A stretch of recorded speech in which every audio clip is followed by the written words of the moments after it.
একটা গোষ্ঠী মাথা চারা দিয়ে উঠছে। এ ব্যাপারে আমাদেরকে সকলকে সচেতন থাকতে হবে। তারা ধর্মের নাম করে তারা বিভাজন সৃষ্টি করতে চায়, যে বাংলাদেশকে তিনি একটা সকল ধর্মের মানুষকে সঙ্গে নিয়ে তিনি একটা রেইনবো স্টেট, একটা রামধনু একটা রাষ্ট্র তৈরি করতে চেয়েছিলেন।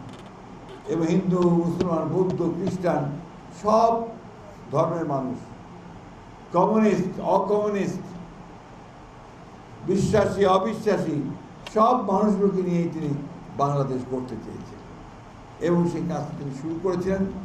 আজকে যে বাংলাদেশ যে অর্থনীতির উপর দাঁড়িয়ে আছে, এই অর্থনীতির উপর দাঁড়িয়ে থাকাটার ভিত্তিটা রচনা করেছিলেন তিনি।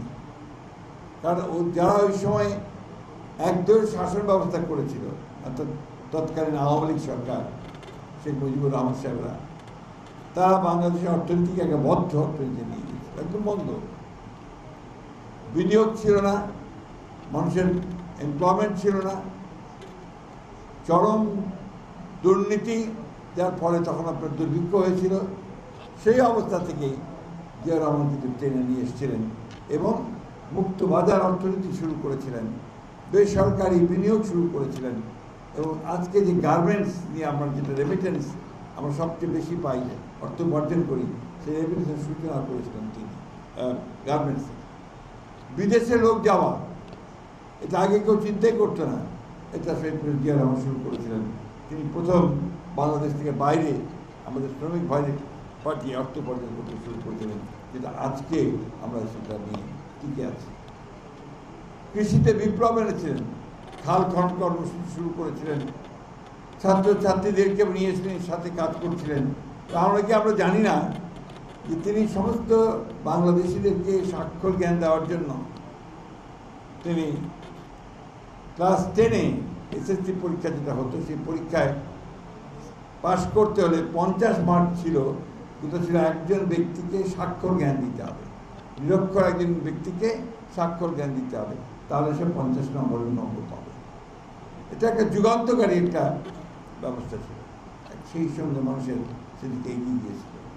আমি বক্তব্য দীর্ঘক্ষণ আগে বলছি, আমরা অনেক ক্লান্ত, আমি ক্লান্ত, সবাই ক্লান্ত, কিন্তু তারপরেও যে কথাটা আমি বলতে চাই যে আজকে এই মানুষটিকে হারিয়ে আমরা আমাদের সবচেয়ে সম্ভাবনাময় আমাদের নেতা, যিনি হয়তো আমাদেরকে এখন বেঁচে থাকলে বহু দূরে নিয়ে যেতে পারতেন, সেই নেতাকে আমরা হারিয়েছি। আজকে তারই পুত্র এবং আরেকজন মহিয়সী নেত্রী দেশনেত্রী বেগম খালেদা জিয়া, আজকে আমার মা বোনেরা এখানে বসে আছেন। আজকে গ্রামে যদি যান দেখবেন মেয়েরা সাইকেল চালাচ্ছে, স্কুলে যায়, সবচেয়ে বেশি মেয়েরা পড়াশোনা করছে। এটা কিন্তু শুরুটা করেছিলেন, এর মূলে ছিলেন বেগম খালেদা জিয়া। ক্লাস 12 পর্যন্ত মেয়েদের বিনা বেতনে লেখাপড়ার ব্যবস্থা করেছিলেন। এটা একটা যুগান্তকারী পদক্ষেপ ছিল। আমি আর অনেক কিছু বলে অনেক সময় লাগবে, শুধু এটুকু বলতে চাই, এই দেশনেত্রী বেগম খালেদা জিয়া এবং রাষ্ট্রপতি, রাষ্ট্রনায়ক জেনারেল জিয়ার পুত্র হচ্ছেন তারেক রহমান। সেই তারেক রহমান আজকে আপনাদের ভোটে নির্বাচিত হয়ে তিনি প্রধানমন্ত্রীর দায়িত্ব নিয়েছেন এবং দেশের দায়িত্ব নিয়েছেন। আমি তার উপর যে আশাটা গোটা মানুষের, সেটা একটা সত্য ঘটনা বলে আমি শেষ করব বক্তৃতা। দেশনেত্রী বেগম খালেদা জিয়া প্রধানমন্ত্রী, তার সঙ্গে আমার চীনে যাওয়ার সৌভাগ্য হয়েছিল, তার ইন্ট্রোরেজে অনেকেই গিয়েছিলাম আমরা, তার মধ্যে আমিও একজন ছিলাম। তখন আমি আপনার কৃষির প্রতিমন্ত্রী। তো ওখানে প্রচণ্ড শীত ছিল সেই সময়, বেজিংয়ে প্রচণ্ড শীত। তো শীতের মধ্যে বাইরে গাঢ় ভরা দেওয়া সম্ভব হয়নি। ওই যে রাষ্ট্রপ্রধানরা গেলে বা সরকার প্রধান গেলে গাঢ় ভরা দেওয়া হয় না, আর 3 বাহিনীর লোকের দেয়। তো সেটার জন্য গ্রেট হলে নিয়ে এসেছিল, পিপুলস গ্রেট হল, যেটা পিকিংয়ের সেখানে যখন আপনার গাঢ় ভরা দেওয়ার পরে নিয়ম হচ্ছে যে আমাদের প্রধানমন্ত্রী বেজিংয়ের, চায়নার প্রধানমন্ত্রীকে সকলের সঙ্গে পরিচয় করিয়ে দেবেন, যারা আমরা ইন্ট্রোলজি ছিলাম। আমার পাশেই ছিলেন তারেক রহমান সাহেব। হাত মিলাতে মিলাতে যখন আসছে, তারেক রহমান সাহেবের সামনে এসে যখন ম্যাডাম বললেন হি ইজ মাই সান, তখন চীনের প্রধানমন্ত্রী বললেন দুইটা হাত শক্ত করে ধরে carry the flag of your father and mother. আজকে সেই পতাকা তারেক রহমান সাহেবের হাতে, সেই পতাকা তিনি এগিয়ে নিয়ে চলেছেন।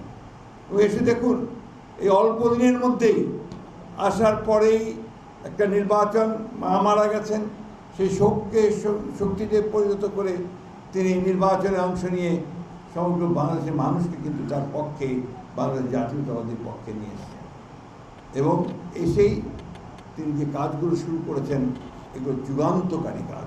ফ্যামিলি কার্ড, কৃষক কার্ড, আপনার এই ইমাম, মুয়াজ্জিম, আপনার মন্দিরের পুরোহিত এবং অন্যান্য আপনাদের যাদের আছেন তাদেরকে সম্মানী দেওয়া, খেলাধুলাকে, সমস্ত বাচ্চাদেরকে খেলাধুলার মধ্যে নামিয়ে দেওয়ার চেষ্টা করা, নতুন প্রোগ্রাম আবার শুরু করা, এই সব মিলিয়ে কিন্তু ওই দেশে একটা উন্নয়নের কর্মযজ্ঞ শুরু করেছেন।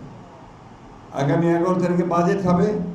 আমরা অত্যন্ত আশাবাদী এই বাজেটের মধ্যে দিয়ে আমরা দেখব যে একটা নতুন বাংলাদেশকে গড়ে তুলবার জন্য নতুনভাবে পদক্ষেপ নেওয়া হচ্ছে।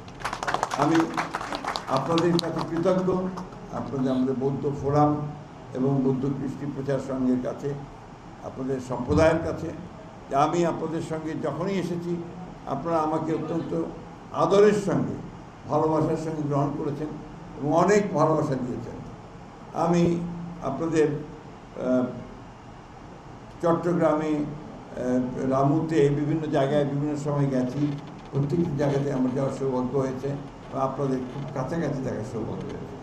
বিশেষ করে আমাদের সুশীলদা, আপনার আমাদের সুকুমল বড়ুয়া, আপনার অন্যান্য যারা আছেন তারা আমার খুব কাছের মানুষ। আমরা বাংলাদেশকে সত্যিকার অর্থেই আমরা একটা রেইনবো স্টেট করতে চাই, আমরা একটা অসাম্প্রদায়িক বাংলাদেশ তৈরি করতে চাই। একটা গোষ্ঠী মাথা চারা দিয়ে উঠছে, এ ব্যাপারে আমাদেরকে সকলকে সচেতন থাকতে হবে। তারা ধর্মের নাম করে তারা বিভাজন সৃষ্টি করতে চায়, এটা আমরা হতে দিতে পারি না।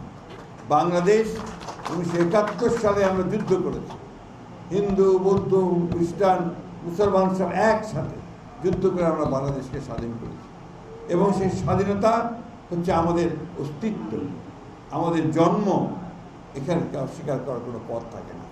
অথচ একটা গোষ্ঠী আজকে সেটাকে অস্বীকার করে তারা বাংলাদেশকে ভিন্ন খাতে নিয়ে যেতে চায়, একটা ধর্মভিত্তিক একটা সমস্যা তৈরি করতে চায়, সাম্প্রদায়িকতা সৃষ্টি করতে চায়, যেটা আমরা কখনোই হতে দিতে পারি না। আমি এই কথাটা সবসময় জোর দিয়ে বলছি। আমি নির্বাচনের সময়, এই নির্বাচনে এটাই ছিল আমার আপনার সবচেয়ে বড় বক্তব্য, যে 1971 সাল আমাদের অস্তিত্ব, আমরা 1971 সালকে অস্বীকার করতে পারি না। আসুন, আজকে আমাদের 24 সালে আমাদের ছেলেরা, আমাদের বিএনপির নেতারা, আমাদের হাবিব ভাইয়ের সব ছেলেপেলে, সালাম ভাইয়ের ছেলেপেলে, সবাই মিলে একসাথে আমরা লড়াই করেছি, যুদ্ধ করেছি এবং ফ্যাসিস্টদেরকে পরাজিত করে দেশে গণতন্ত্রের একটা সুবাতাস আমরা সৃষ্টি করার চেষ্টা করেছি। আমি বিশ্বাস করি আমরা যদি ঐক্যবদ্ধ থাকি তাহলে এই গণতান্ত্রিক যে ব্যবস্থা এটাকে আমরা ধরে রাখতে পারবো। বিএনপি উদার রাজনৈতিক দল, বিএনপি কিন্তু কোনো বিপ্লবী দল নয়। আমি বারবার করে কথাটা বলি, it's a liberal Democratic party. আমরা গণতন্ত্রে বিশ্বাস করি, আমরা নির্বাচনে বিশ্বাস করি, আমরা অন্যের মত প্রকাশের স্বাধীনতাতে বিশ্বাস করি, মিডিয়ার স্বাধীনতা বিশ্বাস করি, বিচার বিভাগের স্বাধীনতা বিশ্বাস করি এবং সকল ধর্মের যে অধিকার, সেই অধিকারকে রক্ষা করবার আমরা বিশ্বাস করি।